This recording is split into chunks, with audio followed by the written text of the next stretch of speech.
Sarah also teed up that you guys recently, just yesterday, had quite a gangbusters earnings report. I think stock went up over 10%, double digits. Yeah.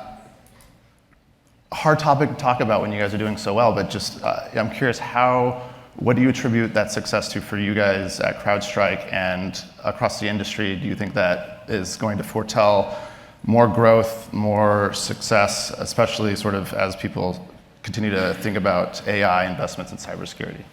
Sure. So as many have discussed, and I'm sure many know in here, it's still a challenging environment out afield. What we've seen, though, is that customers are really focused on stopping breaches, right? And the technologies and companies that can help. And I think that's one of the areas when I started the company, and that's our we don't have a mission statement, we have a mission, stop the breach. And I think we've been able to do that for many customers. Many are in the audience. I saw them on the roster here, so we appreciate that. But there's been a lot of talk around the platform play and the platform wars, and it's something that I really focused on when I got the company going in 2011. But if we can add more value, more capabilities to a customer's environment, we can consolidate other technologies they have, help them save money, give them a better experience with a single platform and a single agent. Ultimately, we're going to give them a better outcome, which is stopping the breach. And that's been a big part of it, whether that's our endpoint protection technology or now next-gen SIEM, identity protection, our cloud suite of technologies. It all comes together with one mission, stopping breaches. So I think that's resonated in the field. It's been certainly challenging for lots of folks, but I think if you have the right people and the right technologies and you take care of the customers, good things happen. You mentioned adding value for customers. Just when you sort of look at the next 6 months or so, complicated threat environment out there. We have an election coming up. Ransomware continues to be a huge problem. Just what are the strategic priorities for CrowdStrike as you sort of look at the back half of this year and into the next year? As a company or from an industry perspective? As a company or as broader industry, like what do you think the priorities should be? Well, as a company, we're always focused on being on the leading edge of protecting new technologies. And I've talked about this for a while, in that security is a complicated space. If you think about security, there isn't just one behemoth that does everything, right? And if you go to RSA, you've got 5,000 plus companies that are out there, because the technology curve has almost gone up exponentially. And you need security that parallels the technology curve. I remember when I got into security 30 plus years ago, it was barely firewalls, and it was a website and kind of a Cisco router where you're blocking low number ports. It was kind of funny. And now think about all the complexity with AI and cloud environments, right? So as the technology curve increases its slope, you need security that parallels that. Not any one company can do that. Obviously, we handle our area and we focus on it, but there's many other companies that a CISO needs to be able to protect their environment. So I think that's a big part of it. So as AI emerges in terms of an attack vector, as people think about how they use AI, and we're still in the formative stages for many companies, like they've got ChatGPT, they're trying to figure it out, they're worried about putting data into it, and what does it all mean? But ultimately, as this evolves, it's going to be a similar process to the CI/CD pipeline. You're going to have your AI pipeline, everything from gathering the data, curating the data, creating the training models, and then moving into inference and everything in between. So you're going to need guardrails across all of those. On AI, clearly that's a huge game changer, not just for the industry, but technology writ large. There's been so much focus on sort of the perils of AI in the cybersecurity landscape of being able to write malware.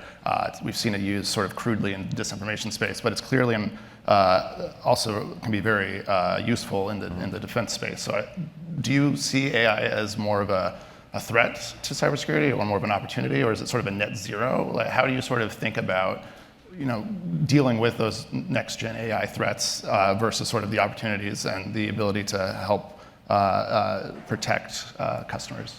Well, it's a foundational element that I started CrowdStrike with as an AI native company. And at the time, it was machine learning and being able to use that to detect these sort of attacks without ever seeing before. Obviously, in the later years, you've got generative AI, which came out well past when I started CrowdStrike. But I think it's a real boon for security practitioners. And I tell you why, because part of security and what we need to do is to really what I call bend time.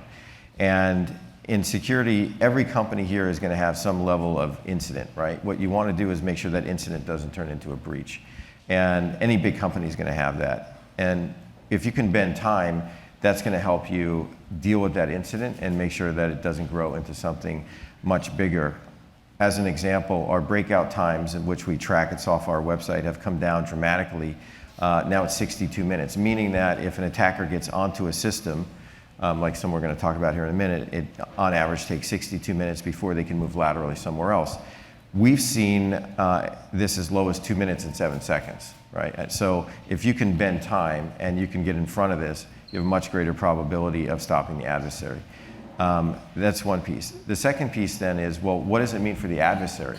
What does AI mean? Well, the defenders are going to be able to use it to help bend time and make their job easier, but so is the adversary. And what I think we're seeing is this democratization of skill sets that can be brought to the masses. In the grand scheme of things, there's 8 billion plus people in the world. In the grand scheme of things, there's a relative handful of people that are really have the know-how to create, these sort of exploits and malware and disassemble things, right? There's a lot of them, but in the grand scheme of 8 billion, it's not much. Right. So what you're going to see is many more threat actors emerge. You're going to see a proliferation of that because it's so easy. You just bring that all that knowledge comes from the pyramid. If you think about a pyramid of the best at the top, it all comes down, and you're going to have many more new adversaries and crime actors in that middle band. I want to talk about threat actors more in a minute, but just on AI and the business implications of that, there's concerns about the AI industry and sort of where it's going to top out. Do you have concerns that there could be some sort of AI bubble in the cybersecurity industry that could sort of, that is fueling a lot of the growth you're seeing currently, and that could come crashing down at some point when, maybe AI defense systems aren't as robust as maybe people want them to be? I don't see an AI bubble. I think in some cases, the LLMs will be commoditized, and then how you actually create value around those, right? A lot of them started as massive, large language models.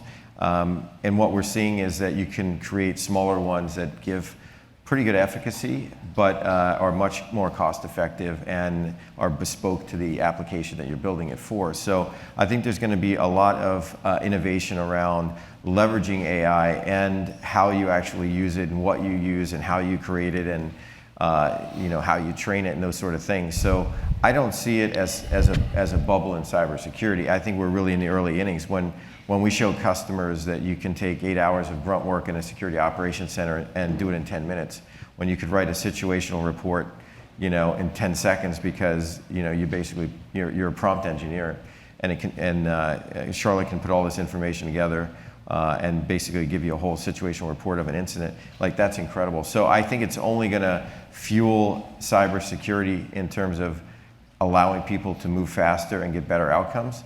And maybe there's bubbles in other areas of AI, but I think cybersecurity is not one of them. I want to turn to a topic that I don't think you've been too shy about, which is Microsoft.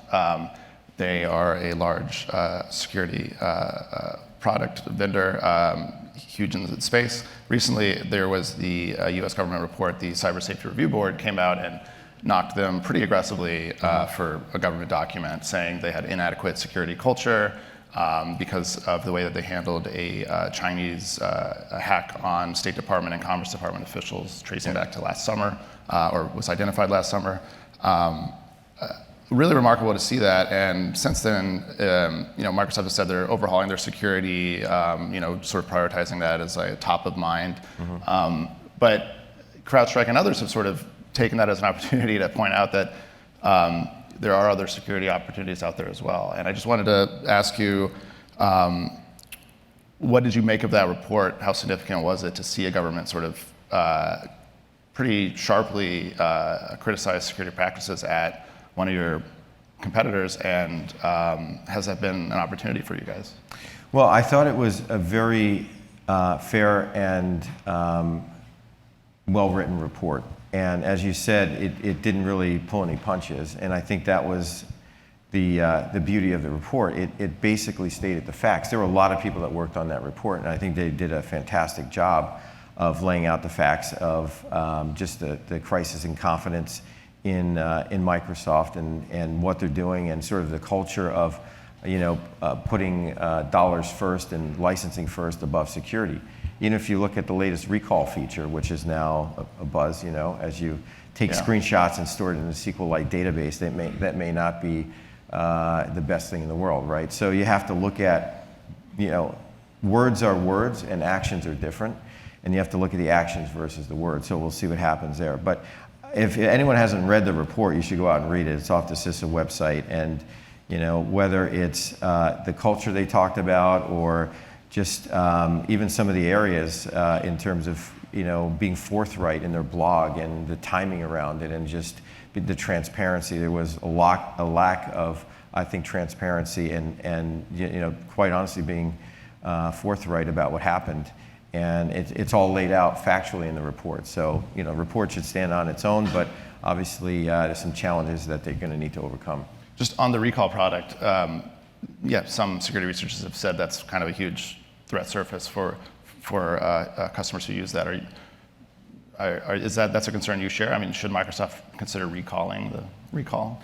Well, if you have a bunch of sensitive information and you store it in a SQLite database that's on the system, I can tell you the first place where somebody's going to go if they get on it is they're going to start looking for that information. So, look, I can understand features and making it easier for people, and they want to progress their operating system, but it has to be done in a secure way. But I think it's indicative of the lack of security culture within the organization when you put out features like this. And we've seen this time and time again, whether it's some of the challenges, the architectural decisions that were made around Active Directory way back when, we're still living with. Do you think Microsoft just popped into being a major cloud provider and just rebuilt everything, or do you think they took what they had and retooled it for the cloud, right? So a lot of the challenges, and I talked about this in the Senate hearing, a lot of the architectural challenges that you've seen, has been moved into the cloud. Why is it that operating system is so easy to just pluck encrypted passwords out and reuse those, right? When you look at other operating systems, they're just built differently. It's much harder to do that the way they create these passwords and the way the directories are maintained. So anyway, I don't want to get too far afield, but a lot of these challenges have started, with decisions 25 years ago. They haven't gotten any better today. There's been a lot of concern about anti-competitive behavior in the technology industry, not specifically so much cybersecurity, but I want to pose a question to you. With Microsoft or other large technology companies, are you concerned about the possibility of anti-competitive practices in the cybersecurity field? I think you have to look at that. I mean, there's been plenty of customers who have come up to me and basically said, they're in the middle of an E5 license and they just think that the practices are predatory from Microsoft, and they're too scared to speak up about it, in their own organizations and certainly externally. So I think when you have that level of sort of fear of saying something, and when customers using the term predatory, and it's cause for concern. And I think security is one of those areas where, yes, it's a business, right? All the companies and vendors are trying to make a profit on it. We got that, right? But we're also trying to help customers. And if you're putting all of the interests, ahead of the customers, I think that's really where you run afoul. So it's a balancing act of doing the right thing for a customer and keeping organizations and governments safe, and also making it a viable business. Microsoft, of course, would say they do put the customer first when it comes to security, and that they're structured in a way that mitigates any anti-competitive concerns, but I appreciate your remarks. Let's move on to some threats. There's an election. There's a lot of elections around the globe this year, and we've seen some actors in other spaces already, but as we sort of think about November, there's most likely going to be a very sleepy, not very tense election that we're going to have here in the U.S. You use that term, sleepy. Yeah, well, I meant nothing by that. But okay. I think certainly we're going to have a lot of companionship and camaraderie on both sides coming together. Not going to be very tense. But amid that environment, sort of how are you and how is CrowdStrike thinking about election security, which can mean so many things. Of course, it can mean attacks on the infrastructure itself of voting systems. It can mean disinformation. It can mean hack and leak. How are you thinking about sort of what Russia might be up to, what China might be up to, and sort of this election in 2024, helping to identify what's going on and reassure the American voter that it's going to be a secure election? Sure. So if you think about 2024 versus, say, 2016, I think there's a lot of expertise that has been gained by the likes of Russia and China, Iran, others. And the technology environment has dramatically changed. The deep fake technology today is so good. I think that's one of the areas that you really worry about. I mean, in 2016, we used to track this, and you would see people actually have conversations with just bots, and that was in 2016, and they're literally arguing, or they're promoting their cause, and they're having an interactive conversation, and it's like there's nobody even behind the thing. So I think it's pretty easy for people to get wrapped up into that's real, or there's a narrative that we want to get behind. But a lot of it is can be driven and has been driven by other nation states. And what we've seen in the past, we spent a lot of time researching this with our CrowdStrike intelligence team, is it's a little bit like a pebble in a pond. Like you'll take a topic, or you'll hear a topic, right? Anything related to geopolitical environment, and the pebble gets dropped in the pond, and then all these waves ripple out, and it's this amplification that takes place, right, through the whole social network. And if now in 2024, with the ability to create deep fakes, and some of our internal guys have made some funny spoof videos with me in it, just to show me how scary it is. And it's like, okay, like that looks and sounds exactly like me. You could not tell that it was not me in the video. So I think that's one of the areas that I really get concerned about. There's always concern about infrastructure and those sort of things. I think those areas, a lot of it is still paper voting and the like. Some of it isn't, but I think it's how you create the false narrative to get people to do things that a nation state wants them to do. That's the area that really concerns me. Would you be willing to share some of those deepfake files? I probably wouldn't. I think we'd love to have them up on the screen if possible. I'm gonna put that in the shredder. Does CrowdStrike famously sort of came in and investigated in the DNC breach in 2016, identified Russia, actually 2 Russian actors as being infiltrating their systems. Russia's always sort of top of mind for election threats. Do you personally, or does CrowdStrike sort of see them still as sort of the top threat to be active in the election, or is it sort of, it's too hard to say, too early to say at this point? I think it's too hard and too early. Certainly if you look at, Russia, China, like I said, Iran, there's robust capabilities in those areas, and each of these groups have their own methods and techniques and motivations in what they're looking for. So we'll see how it unfolds. I think there's going to be a lot of research and a lot of eyes on it, trying to understand what's happening. And my hope, and I know the social media platforms have put some effort into trying to identify these sort of things and deal with it, but it's a little bit of whack-a-mole. Like they come up and there's only so many things they can do. But I think a big part would be, and there's some technologies that they have already to try to identify these AI-generated this content, whether it's voice content. You've seen some of the phone calls and videos to sway voters. So hopefully there's better prevention technology in place around that.